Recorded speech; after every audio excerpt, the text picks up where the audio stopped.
Welcome to the American Soybean Association stage. I'm Brownfield anchor reporter Meghan Grebner. With me in this go-round, Jerry Bambauer from Ohio and Morey Hill from Iowa. Good afternoon, gentlemen. Good afternoon to you. How are you doing today? All right, we're going to tackle some of the fun issues when it comes to soybean production and farming in the U.S. I'm just kidding. I mean, I'm not kidding. We are really quite into this. It's all fun. What do you Right. mean? We just can't have more fun than we are right now. It's a barrel of laughs. It's an exciting time. Something that hopefully the next generation will really pay attention to how we went through this and how we came out of it, because we've not had this challenge before where we're actually in a conflict overseas and we got our supply chain and everything else involved in it. So it's a new theory.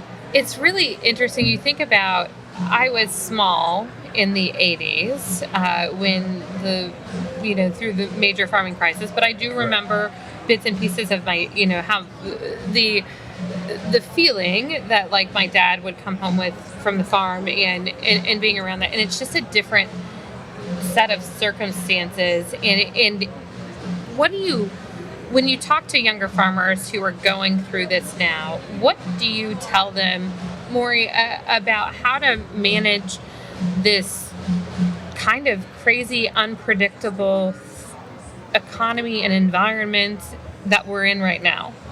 Well, Megan, that we all know that farming is variable and it has its ups and downs, it has its cycles. And so I think for the generation coming behind me, I try to stress that yes, the picture right now, especially with our demand, is great, but think about the little things you can do to make your operation or what you do just a little bit better, and try not to take that big slice, and then protect yourself as you're building up your equity or your assets, so that you for these swings or the geopolitical stuff that goes on, that you're prepared for that. And you might be able just to weather it a little bit better than like my dad or my grandfather did there in the early 80s when I was just starting to get farming. Jerry?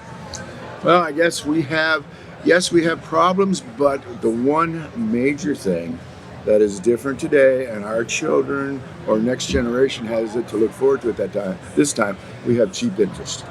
Even though we have major debts out here, our debt for a farm today is an 80-acre farm may cost us $800,000 to $1 million, where at that time an 80-acre farm may have cost us $160,000 to $200,000. But they were paying 18 to 20% interest. We're paying 3% interest now. So even though our dollars are bigger, the interest part of it is still being beneficial to the next generation. But I caution them, don't count on it being there 5 years from now or 10 years from now. Just be cautious as to what you expect to pay the debt off with. I always I have this mindset where everybody's a little bit the same and everybody's a little bit different. Of course. And we're looking at a kind of an unsettling or an uncertain future, a little bit different from what you may have faced in the 80s, but also a very similar type mindset maybe to approach that uncertainty. Some things that are certain in life are taxes. In some way, shape, or form. As you have conversations and you look ahead and hear conversations coming about taxes and estate taxes, what do you want to make sure that you can make yourself most clear about when you're talking to your legislators or you're talking to folks who are listening, making policy about taxes and those implications on farming? Well, I think we have three major areas that we're looking at today that are really, through the last tax bill, helped us. The 1031 exchange is because now the farms are much more valuable than they were, and we still have basically a like price. So if you find something, and we did this several times, we were located maybe 8 or 10 miles from home with a farm, one side of us came up, traded back and forth, and it moved ahead at no cost. So if we lose that, if we lose the markup as far as the increased value where they want to do now to not give you through the estate part of it, that goes there, and also the estate tax as a whole. The markup is one thing, or what do you call that? Stepped up basis. If we keep that through, and unfortunately most of the time you have to have a death in the family to get that part of it. It's just one of the natural progressions. But if we keep that, it works through. And with that to work, we still have to have the estate tax deductions because otherwise it still could be taxed. Morey, as you have those conversations about taxes and you speak with your legislators, what are some things that you're making sure that they know about why this is so important to protect for America's farmers and ranchers?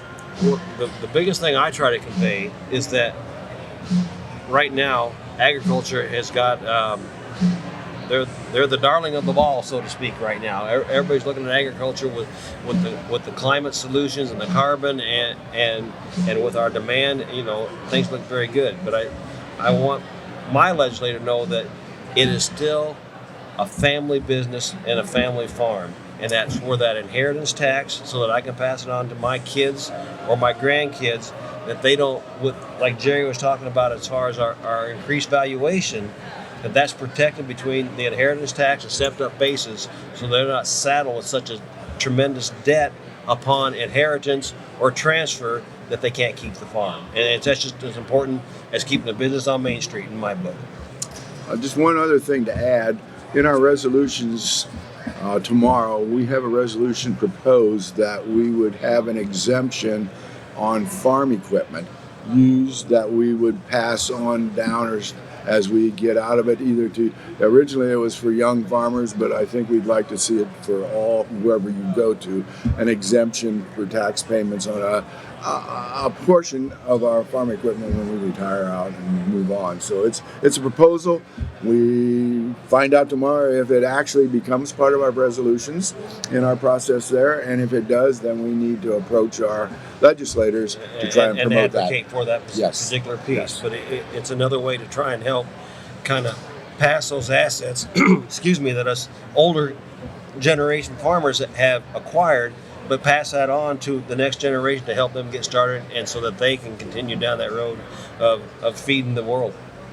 When you look at, we know that the tax situation and the tax conversation can be challenging, and it can be challenging as the next generation goes to take over. There are a lot of opportunities in there are a ton of great opportunities in the future for agriculture, but I look at the biofuel sector.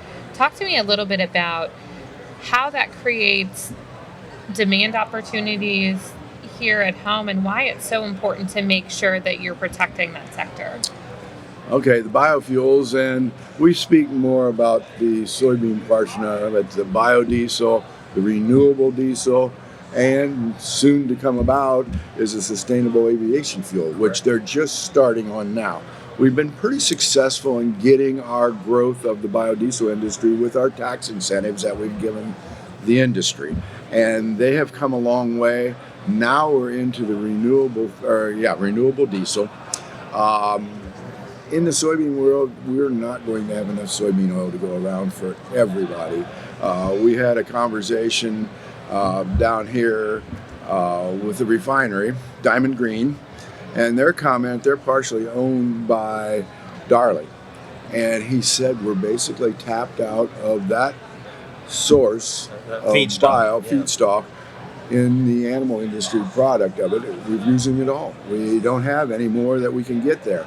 And they're using some other products there, palm oil, canola oil, soybean oil. Basically, they're taking all the corn oil and putting it in this also. So it's going to be a large opportunity for the soy oil. You look at soy oil on a soybean, and he told us afterwards he's paying 90 cents a pound for soybean oil. And a soybean has 12 pounds of soy in it, or oil in it. So you got $10.80 of the value of that bean is for 20% of it in oil. So I think down the line, we get another 4 or 5 years, we're going to have a challenge figuring out what we're going to do with all the soybean oil, because we're going to crush more just for the oil, and the food industry as that comes on.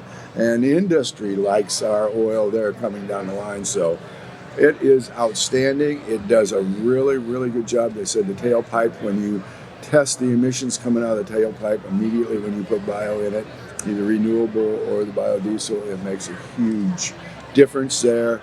And we're all talking about environmentally friendly products here that have a small carbon footprint, so we're in that process. You and I have talked before about soy aquaculture. Yes.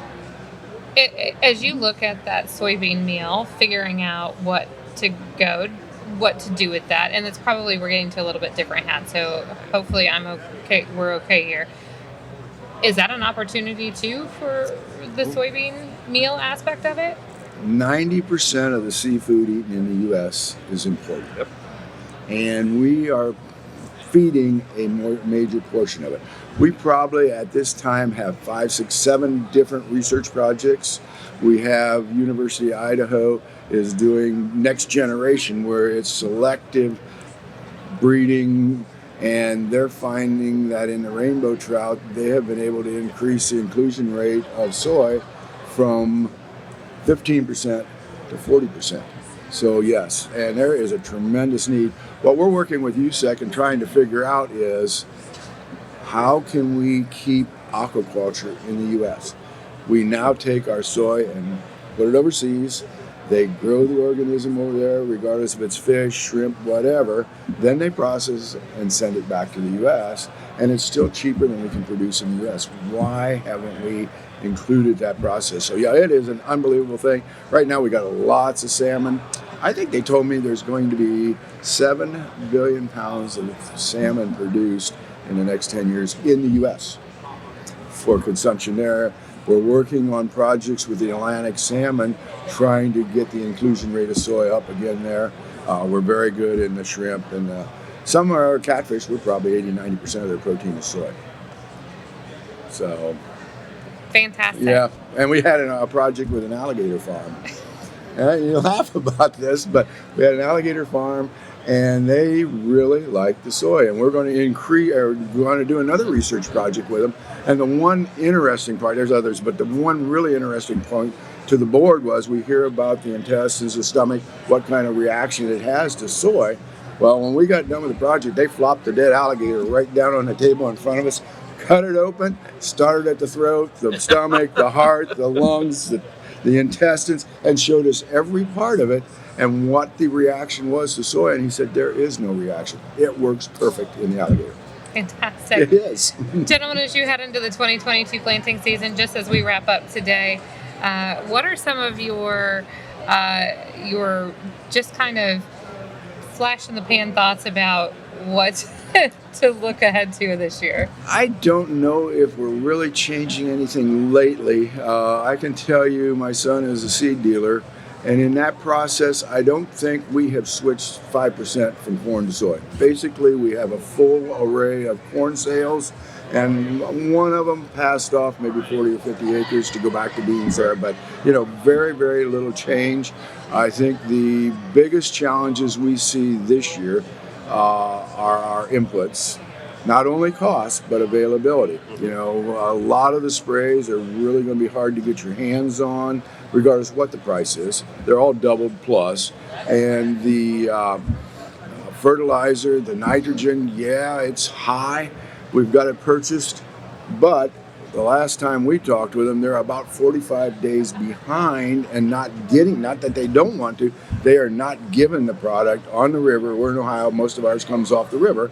45 days behind. They were hauling in January what they bought in November and weren't allowed to have it. Right. So, yes, we've got some to start, but are we going to have it when we need it in May and June to side dress the fertilizer situation there? So, it's a challenge coming down the line. We don't know where we're going to be. The one thing, though, in the crop thing is crop insurance, and I know we haven't talked about it, but crop insurance of soybeans, 90% of them are covered by crop insurance. Our price guarantee on soybeans is $14.33. Our price guarantee on corn is $5.90.